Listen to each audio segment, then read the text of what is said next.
te po akosangai abongwani pete po awangana Nzambe ya le Nazarien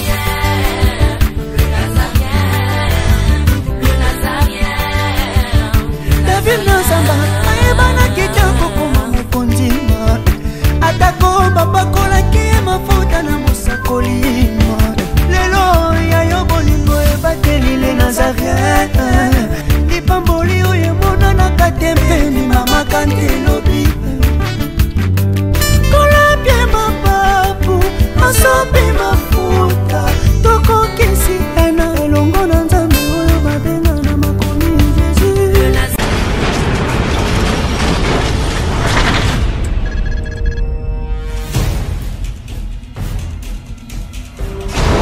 Du nouveau en Europe, du nouveau à Kinshasa, Yasika Eye, Maison Nazareta.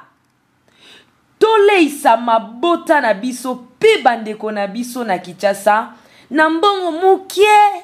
L'histoire de Nazareta n'est pas si compliquée. Opesi mbongo na yo, kobanda na talo ya $10, $15. Pe $20 ya pamba à partir ya Europe. Bandeko na biso na Kinshasa ba récupérer biloko ya kolia na Kinshasa. Masolo ebongwani. Yambala oyo la Porsche na Maison Nazareta ba simplifier affaire. Pour tout contact, appelez Maison Nazareta. À partir ya Europe, naba numéro oyo. Paris, Suisse, Pelisusu Suède. Likambo ya retard eza lisusu te. Po ma solo e bongwani ya solo. Na mbongo na yo ya mukie, bandeko ba retirer biloko ya kolia na Kinshasa. Donc, opesi mbongo ba pesi ya kolia na Maison Nazareta na Kinshasa. Nango tolobi, bienvenue à tous.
Alors je vais chanter, je vais danser ce soir.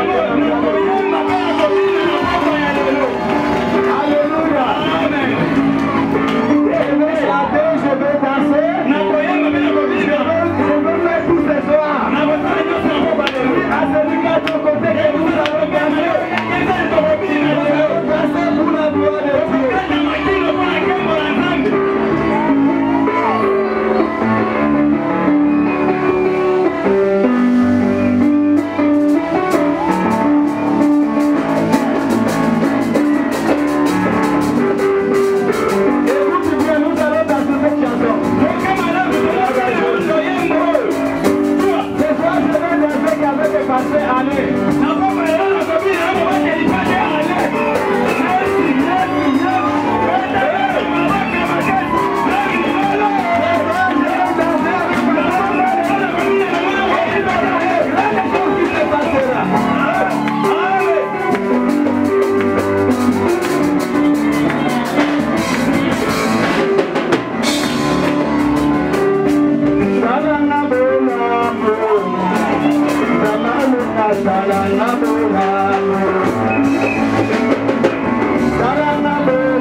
Que nous allons danser avec Pasteur Allé.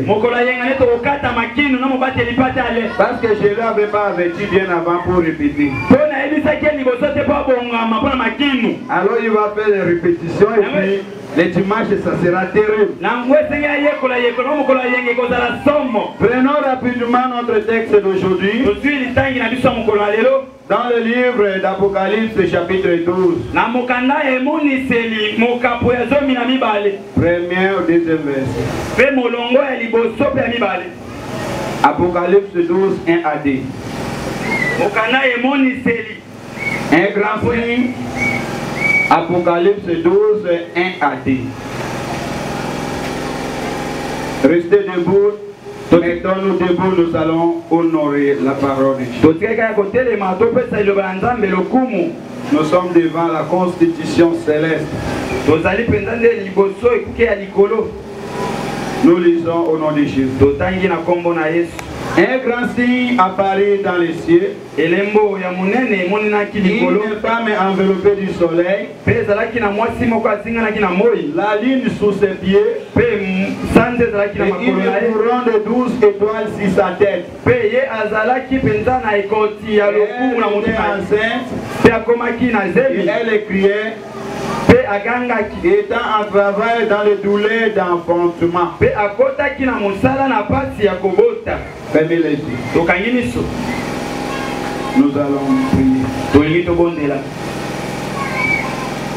Je présente la présence de Dieu dans nos histoires.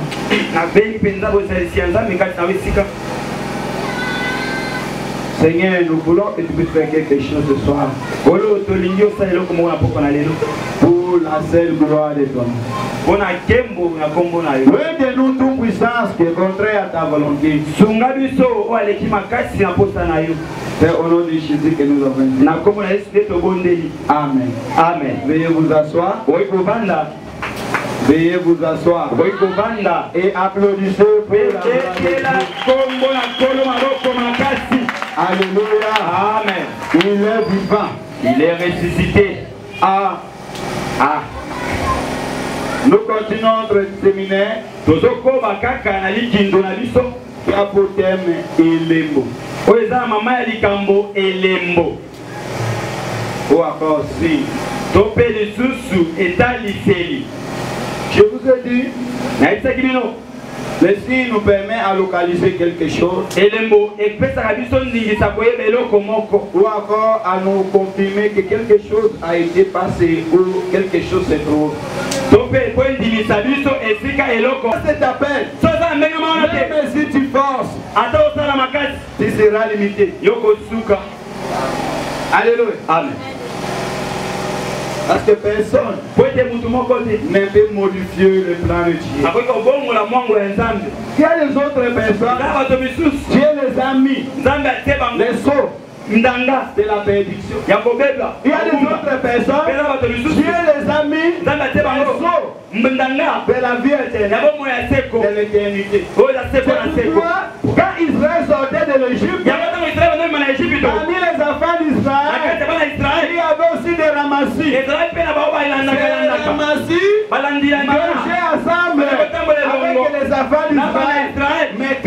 n'était pas pour eux. Kasi Canaan ezali pour la bangote. Ce n'était pas pour eux. Ezali pour la bangote. Et là, batolo misusu atayaka lo samu ndeni lo les aya ile. Amen. Côté à indeni 0 0. Mais oyanzambe ata abungi azo. Amen. Que personne ne trompe. Mutoko salote. Dieu Nzambe reste Dieu. atikali Nzambe. Il dit à Jérémie avant ta naissance. Alobi na Jérémie liboso botama. Je t'ai choisi. Naponaki yo. Je t'ai oint. Napakolaki yo. Pour être mon serviteur. Kozala mosali na ngai. Quand Jérémie est né, Tango Jérémie botali les premiers jours, uta mokola liboso. Dieu ne voyait pas un bébé Nzambe alomona bebe te. entre les mains de sa maman. Maboko mama na ye. Dieu voyait Kasi un Nzambe alikomona serviteur mosali moko. impuissant. Ata pe anguya kutu. Dieu voit un puissant serviteur. Nzambe azomona mosali anguya. Sa maman le porteur, Mama ni bane omema ye. mais il ne connaissait pas l'avenir de Ayebaki Jérémie. lobi ya Jérémie te. Comme toi, tu es là. Lokola epoza wana. Parfois, tes enfants, Tango mosubana tu na ne yo. connais pas qui sera président de la Oyebi te République bango en Dieu. bakozala banani kati na Mais bango. Dieu le sait. Kasi Nzambe Parmi ayebi. tes enfants, Na kati tu ya bana ne na yo. connais pas qui sera grand. Oyi awa kozala Et tu munene. ne connais même pas qui sera malheureux. Oyebi pe te akozala mutu apasi. Mais c'est Dieu qui le sait. Kasi Nzambe nde La ayebi. vie, l'avenir d'une personne Omo epele bya moto. dépend que de Dieu. Yango ezokanga Je bazokanga na parle Nzambe. sur le lembo, le signe. Nazolobela likolo ya elembo ya Nzambe. Alors, bien aimé, je viens de lire dans le livre d'Apocalypse. Nango bolinga mi totanga kuna na mokanda ya Moniseri. Hier, j'ai parlé sur la vie de David. Lobi alobaki likolo bomo ya Dawidi. David est né Nalobaki Dawidi abotamaki dans une grande famille na libota munene. avec ses grands Na frères. bayaya na ye Ils mibali. sont costauds, robustes. Oyo baza mbinga batonda. Dieu dira à Nzambe alobi. Samuel, le Ya prophète, Samuel mosakoli. va dans la maison d'Esaïe. Kende kuna na libota ya Isaya. J'ai choisi un roi. Ote na poni bokonzi moko. Un roi. Namoni bokonzi Il moko. doit régner sur Israël. Bangoli na kotondo likolo ya Israela. Dieu a fait déplacer les prophètes Nzambe alongoli mosabata pour mutie. aller chercher Po kende David. koluka. Pour Dawidi. le cas de Saoul, Soka ne motema Saulu. pour le cas de Saoul, Pour la tanga ya kambo ya Saulu. ce n'était pas que Samuel puisse se déplacer, Ezali te de mais Saulu tambola. c'était à Saoul de marcher pour venir vers Samuel. Kasi esengelaki nde ye ye pa Il y a Samuel. les autres personnes Eza bato qui misusu. sont utiles devant l'Éternel. Eza motu ye Ce bana n'est ye. pas eux qui cherchent Dieu, Ye moto alingaka mais Nzambe c'est te. Dieu qui vient de Kasi les Nzambe chercher naye pour koluka les ye. faire entrer dans le sacerdoce. Ye na bonganga. Alléluia. Amen. Mais il y a des autres Eza personnes. bato misusu. Dieu ne les a pas cherchés. Nzambe aluki Mais bango c'est te. eux qui viennent vers l'Éternel. Il veut devenir parmi les serviteurs de Dieu. Jésus-Christ a dit, Yesu Kristo alobi. il ne peut venir Mobe na iko ya. si mon Père l'a Soki appelé. tata na nga bengi Et ete. si tu n'es pas appelé, il faut se la nature. On ne sera pas parmi les serviteurs. Il faut que tu sois appelé et non pas venir par ta volonté. Beaucoup de gens ont voulu devenir serviteurs par leur propre volonté. Et aujourd'hui, ils sont finis avec les fétiches. Ils sont allés féticher parce qu'ils sont limités. Ils n'ont pas de provision. Il n'y a pas de provision. Pourquoi? Parce qu'ils n'étaient pas appelés. Mais ils voulaient devenir serviteurs. Oh, bien-aimé, il faut être appelé. Samuel est venu dans le temple par sa maman. Sa maman est venue lui déposer. Il est resté. Mais pour entrer dans les sacerdoces, il a fallu que Dieu lui appelle par son nom. Est-ce que Dieu t'a appelé? Comment Dieu t'a appelé la nuit ou la journée?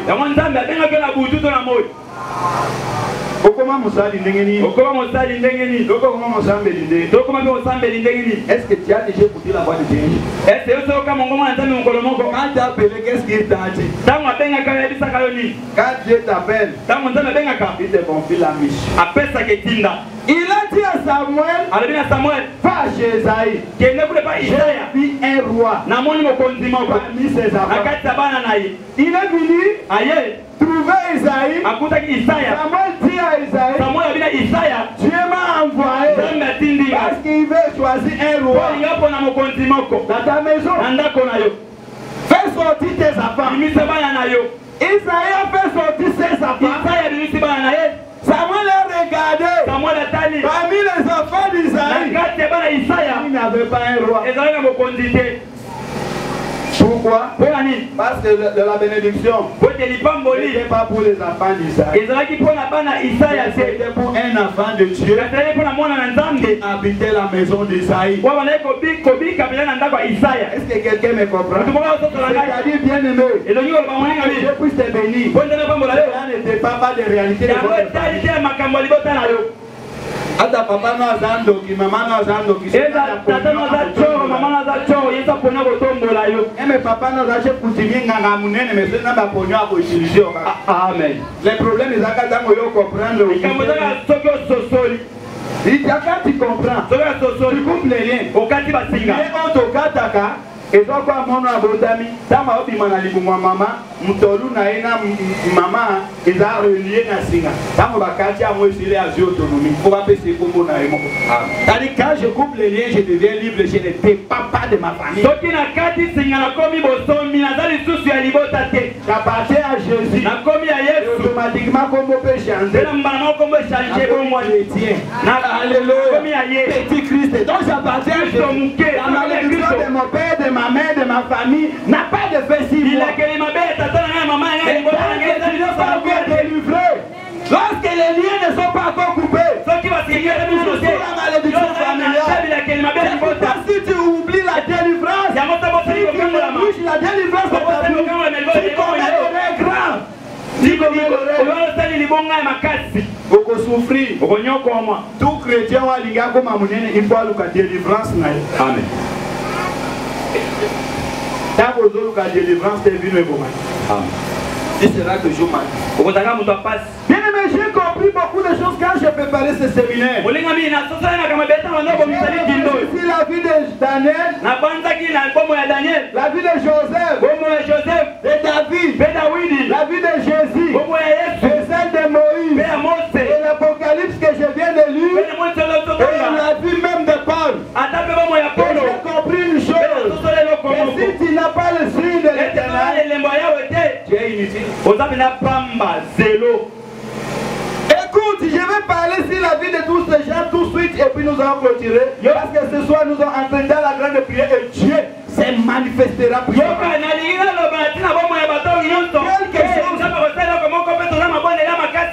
Quelque chose se passera dans ce lieu, même si tu veux ou tu ne veux pas, ça passera. Il y a la foi ou tu n'as pas la foi aujourd'hui, quelque chose se passera. Dieu visitera une personne. La Bible nous dit, enfin, la naissance de Moïse, il y avait eu des naissances des Juifs en Égypte.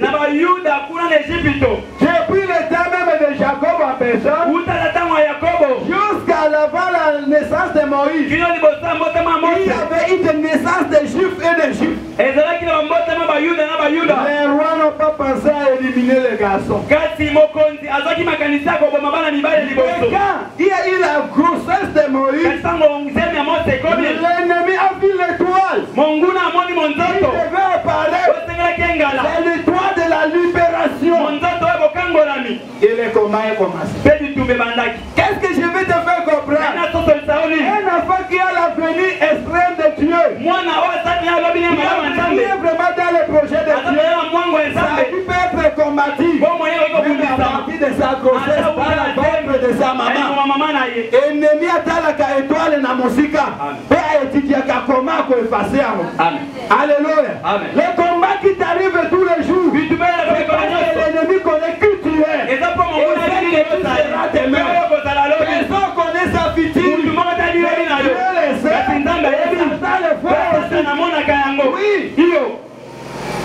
Il a dit, quand vous accoucherez les femmes hébreues,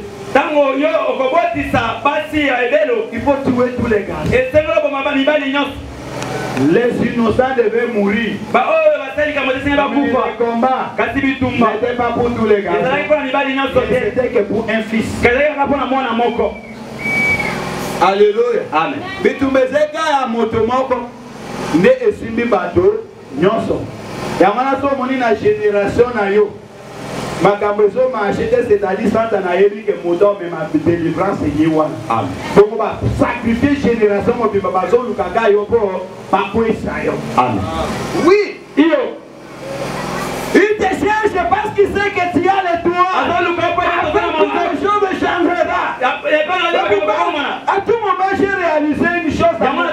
L'ennemi ne veut ou pas. Je serai le plus grand de notre génération. Si tu ne confesses pas de bonnes choses, si tu as vu que je serai grand. Parce que si je vois tout le parcours de ma vie, je sais qu'il y a l'avenir. Christ nous dit, tout âme forgée contre vous sera nul. Amen. Alléluia. Amen. Quand ils ont décrété que David, Moïse est plus de mourir, quand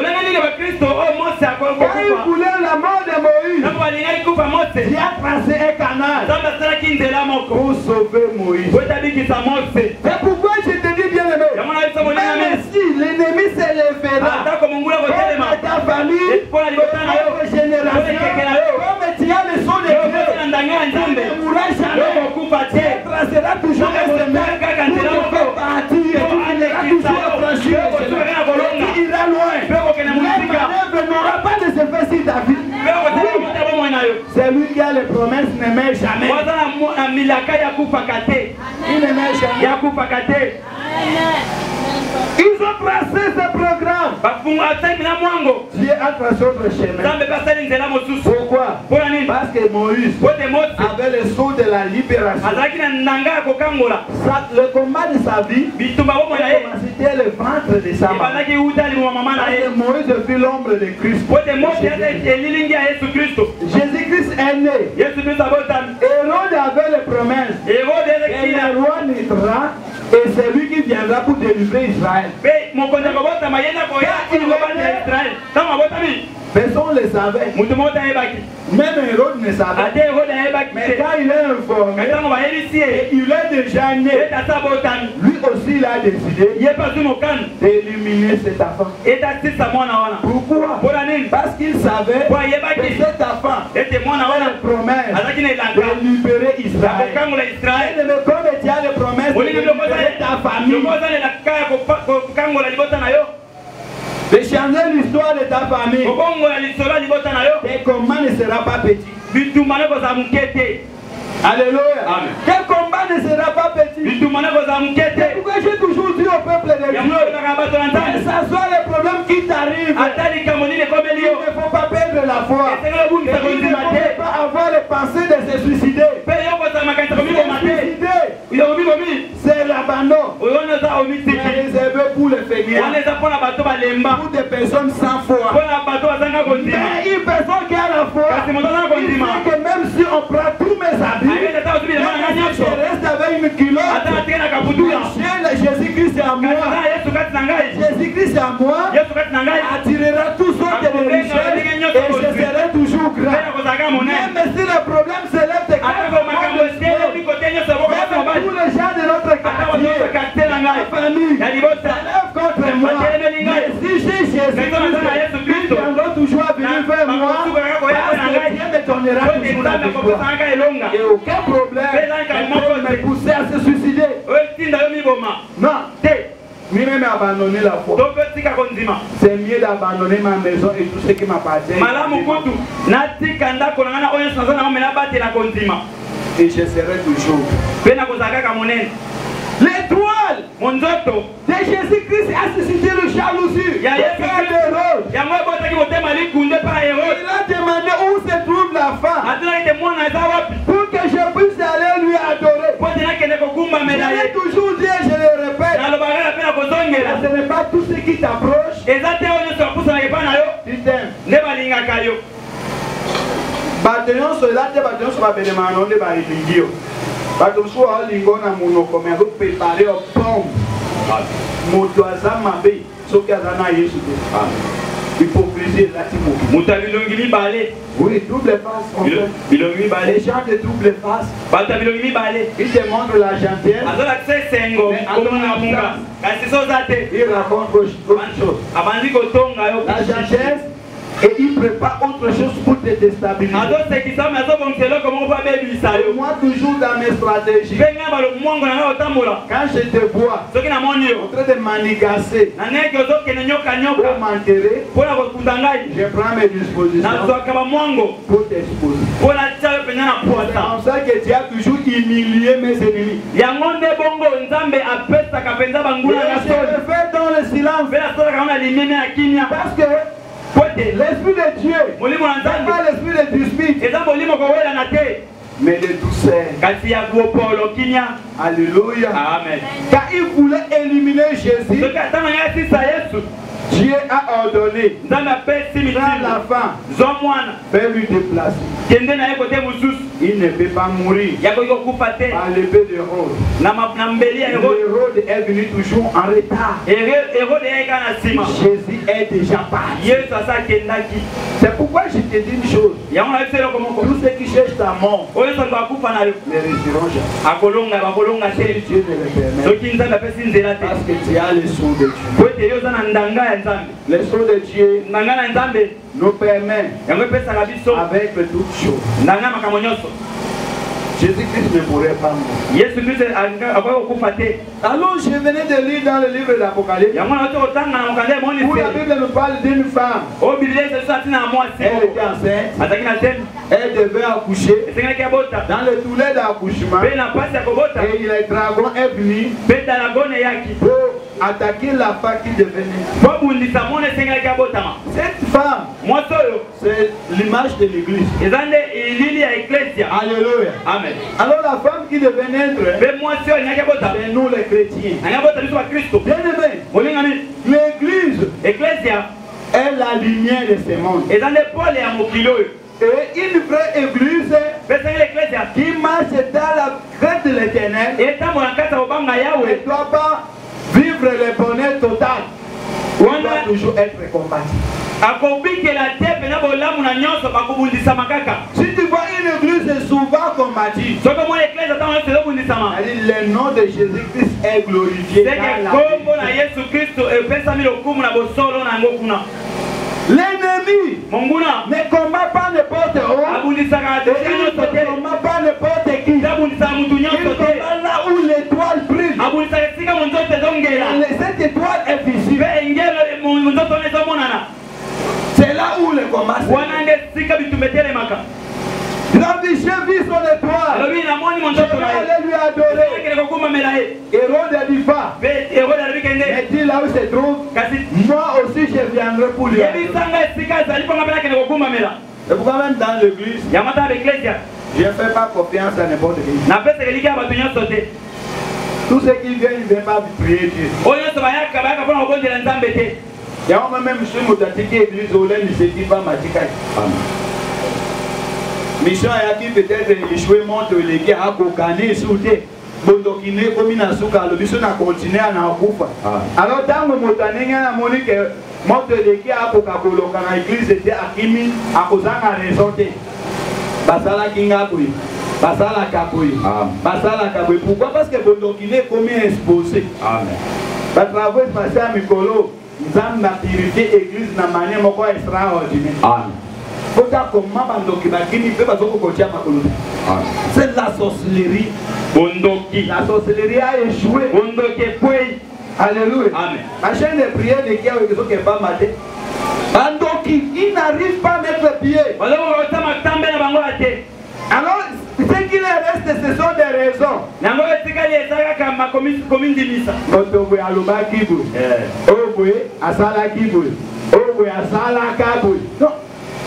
Raison. Non.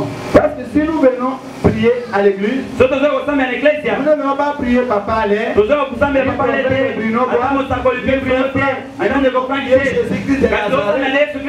Aucune chose ne peut me séparer de Dieu. Est-ce que vous comprenez? Et quand une personne s'appuie sur des raisons, il faut bien examiner. Si tu as le yeux spirituel, tu comprendras. Il a autre semence. La sorcellerie.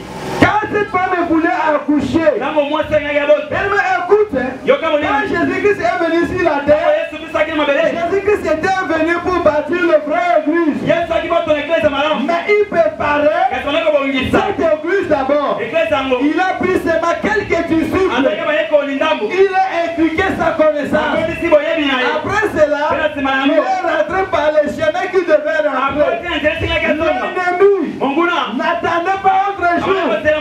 Il attendait que le jour de la naissance de l'église. Quand Jésus-Christ est mort, les disciples n'avaient pas encore le Saint-Esprit. Les disciples marchaient bazo kende ko péché, bazo tambola, Hérode n'a pas conçu, pas kokaki kokana bango. Il attendait le jour de la naissance. Quand le Saint-Esprit est descendu, ils sont entrés dans la mission. Hérode et ses armées se sont lancés aussi pour les éliminer. Tant que tu pries Dieu et tu n'es pas combattu, tu n'es pas encore sauvé. Si tu es sauvé, tu seras toujours combattu. Parce que partout où tu es prié, la Bible nous dit, priez pour les remparts bien, mais pour prendre la possession, il faut combattre. Baba tola kamboka na kimiate. Babi partout yo ti makolo et pesa melo me ko pesa melo ferete o ko bunda. Amen. Il faut regarder quand Israël est sorti de l'Égypte. Et c'est le temps Israël est magné d'Égypte jusqu'à arriver au Canaan. Ils ont combattu. Amana combat vino ko lobate ke combat mikolo yo so pourquoi parce que Canaan est à monnaie. Amen. Les grandeurs de tes combats représente les grandeurs de ta bénédiction. Le chemin est long, plein de combats. La victoire aussi est grande. Alléluia. Les gens ont bondi dans l'eau, ils ont mis après Moutou Soye na Kobunda. Si on commis un combattant. Quand tu appelles combattant, c'est un combattu.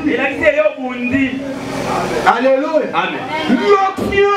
Et par quoi? Si la tête de David, mais David est privé de la ville. Oui, toujours dans la brousse. On lui est un. Papa lui dit, il retourne dans la brousse pour s'occuper des animaux. Il est retourné. On vient lui appeler. C'était pour ça. Il est malade. Il est sorti. Le palais royal. Quand on voulait aller à la guerre, il retourne chez son père. Il retourne chez son père. Son père lui dit ta place. Il est dans ma maison. Au brousse. Pour les animaux. Il vient encore aller au front. Après le front, il rentre honoré général, chef d'état-major, tout qu'on soit avec toi. Après cela, lui-même s'élève contre lui. Il revient, retourne dans la brousse. Et il devient vagabond. Partout où il mangeait, il a toujours l'huile de Dieu sur sa tête. Le problème est que bien le Baboulissayo, Kolayo, Batela Mafuta.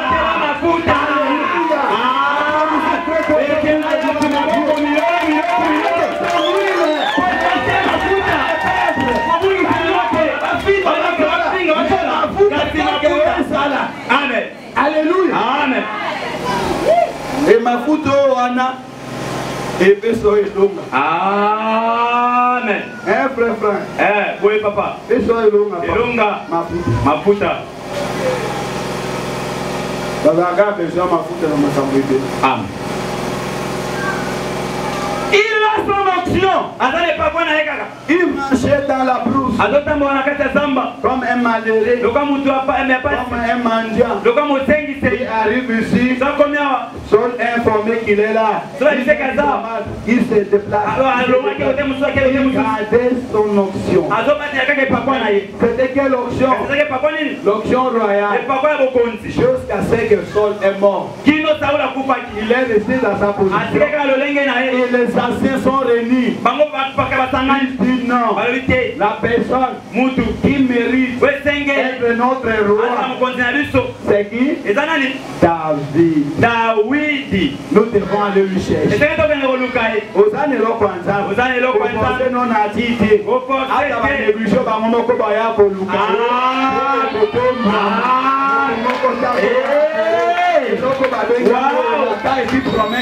Il a qu'un ensemble. Personne ne peut Alléluia. Amen.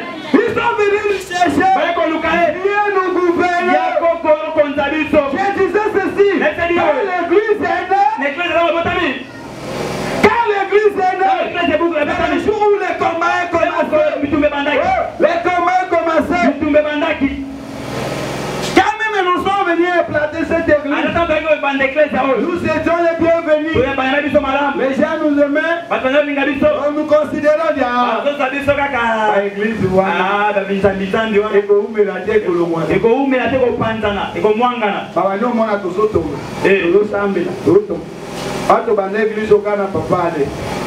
Tobana na position be awa totea na totea awa bato baole kana kati ya bisuguri ndeleza kama baole kati vandis bawana mona ngo kama kama masa.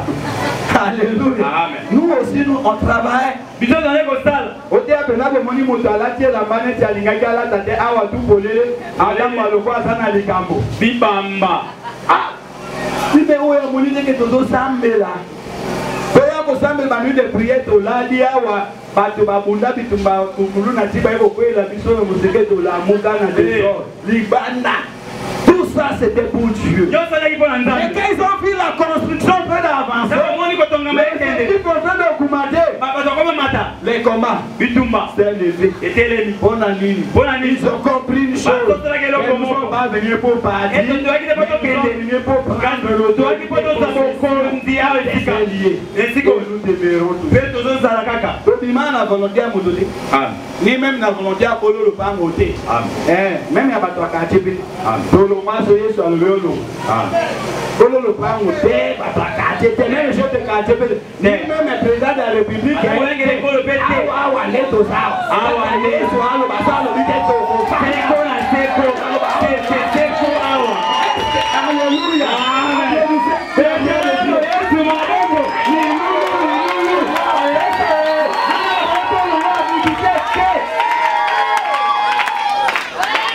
Pama pango ezebele Yesu ajabiso apama. Alléluia. Amen. Ajabiso akwa ebiti. Amen. Tolo mwa peso alo bitolo. Amen. Ça le mwete fanga. Fanga go olomate. Bato balo kwa tolo kwa kolotia nzambe te ba ngone duba olomato chikani. Amen. Nenga na yebi. Awa. Somba go. Somba. Na lobia mona micro. Amen. Tosomba, loba tosomba. Papa le bien on a le collé, à tosomba. Alléluia. Amen. Et les hommes maintenant ils sont emballés les femmes. Tous les fouleront par vos pieds. L'éternel.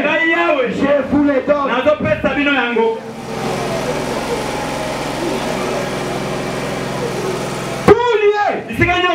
les donne. Le long de ma salinga on a commis francs. Et la ligne francs c'était 100 000. Et pour le mois de ma colanga sena. Na commis mbali zayanga. Dans la commune awa yangai limité yangai. Donc on a dans Kishasa c'était 100 000 moto changer à Jacques. Tout lié. Bisiganyos. Dieu a monné la kadi. Alléluia. Amen. Nazaka contre bateau sur la coude attaque bakima. Papa combien le kina panda. Oh. Benia. Mutabolembu bilemba. Combien le kibunda. Bunda. Ouais. Bunda na bango bakolemba. Ramène des Français devant les deux. Donc ils sont cantés par là. Pour la Jésus.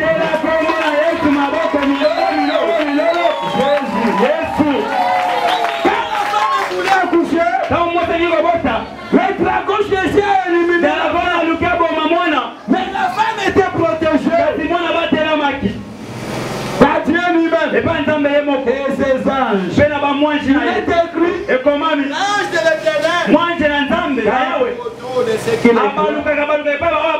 et les arrache au danger.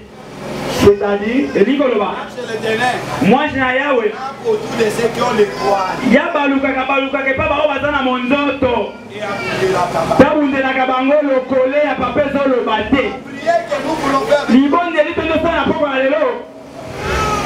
La prière que nous voulons faire. La prière que nous voulons faire. C'est pour que Dieu puisse te revêtir. Contre pouvoir. Partout où tu mets.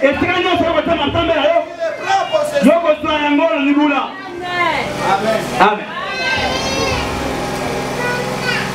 Ramène tes pensées devant les éléments. Iloko ezalaka kaka boyi longola oyo yakanga ngate ezali longola nano oyo ezali. Alléluia. Betela Yesu maboko makasi bilolo Yesu mwa biloko ya mindele Yesu azaka raison atiaki na mikro. Yesu azaki na raison atiaki na lokolete. Pesalaki kitoko. Biloko eza na dépense moko na éviter. Biloko eza na dépense moko na éviter. Les autres sont biso po tokanga mingi te. Kasi les autres sont biso po tokanga mingi te. Soki yango te nde tokufa le hémorroïde kala. Soki yango te deja tokufa motopo ebima biso kala. Po koliaka ba biloko ya vivre frais. Po tozoliaka biloko ya ndako malili oyo. Santé eza bien te me Yesu kala. Po koneza malamu te kasi Yesu kala. Ok, là je te disais ceci. Alléluia. Amen. Je veux nous vouloir prier. Afin que Dieu puisse te revêtir. Zamba kosepelisa moto moko na senengo. Ka prier otosa siko. Kana limonde otosa siko. Zamba kosepelisa. Zamba kosepelisa. Azomone sengo kolata moto moko. Akoya kotemoa image le femme talikoma. Zamba kokabusa ye. Parce que nous prions un Dieu de transformation. Zamba toyebi. Quand nous prions, marchons dans la grâce de Dieu. Nous devons aussi être bénis. C'est très important. C'est ce qui témoignera que nous sommes de Dieu. Ramène tes pensées devant Dieu. Mets-toi debout. Naomi vient chanter. Mets-toi debout, ramène tes pensées devant les dieux. Mets-toi debout. Ramène tes pensées devant l'éternel. Bien-aimé, élève ta voix. Votre autorité est à qui va te permettre, l'autorité qui va te permettre à régner partout où tu te trouveras. Commence à prier. Au nom de Jésus.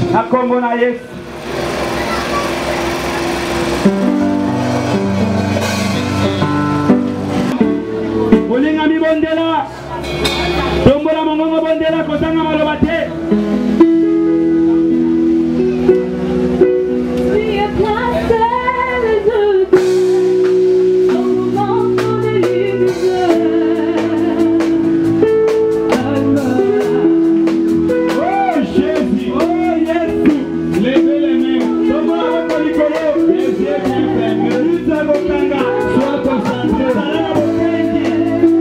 Quelque chose va se passer.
Manifeste-toi dans le victoire.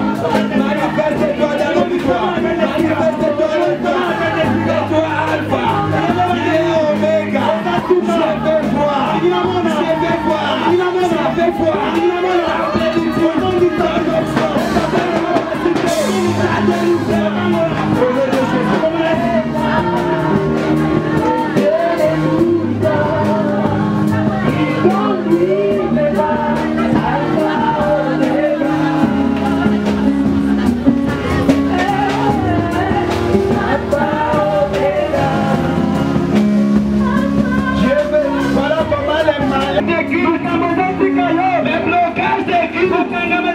La déception t'équipe, les maladies t'équipent, voici ta délivrance.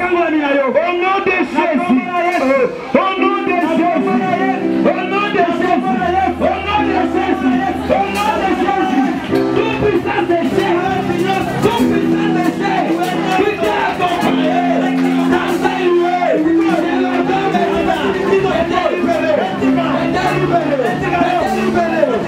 libéré,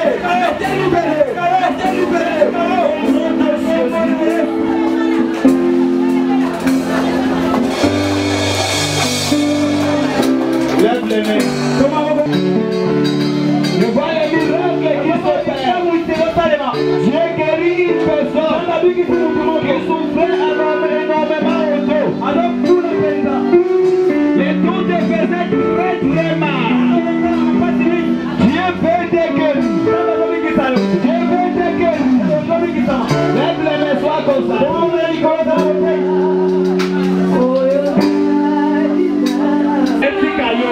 Immédiatement. Il est écrit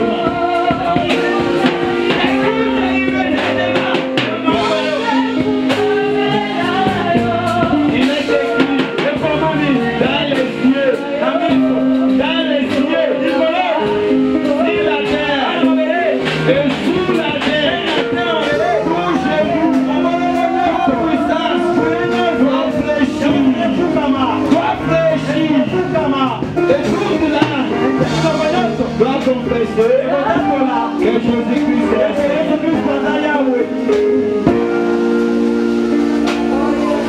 Sois concentré. Je veux voir ta gloire. Je veux voir ta gloire. Présent, la plénitude du Saint-Esprit. Reçois la puissance. La du Saint-Esprit. La plénitude du Saint-Esprit. Dans ta vie. Au nom de Jésus. Sois revêtu. Au nom de Jésus. Sois revêtu. L'Éternel. Au nom de Jésus. Revête ce peuple. L'onction de l'autorité. Pour récupérer tout ce que l'ennemi avait volé, avait bloqué dans leur vie. Au nom de Jésus. Reçois la plénitude, la puissance. Reçois. Au nom de Jésus de Nazareth. Que les maladies te quittent.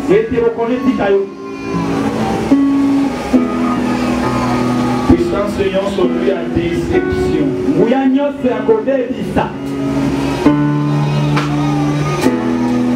Toute puissance de la déception. Je l'ordonne d'être libéré. Tout esprit qui ne confesse pas le nom de Jésus, je l'ordonne d'être libéré. Allez, reçois ta délivrance. Seigneur, si tu avais moins les disciples par ton onction, ils ont opéré les miracles. Fais-les aussi dans la vie de Jésus. Au nom de Jésus.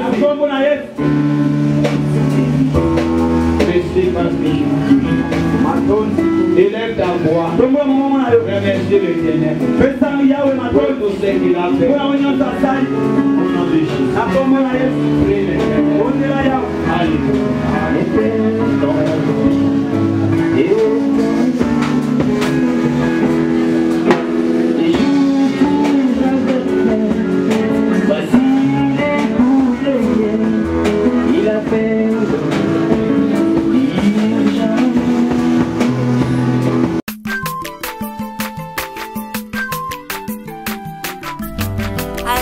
mwana moto te po akosa ngai abongwani pe te po awangana nzambe alo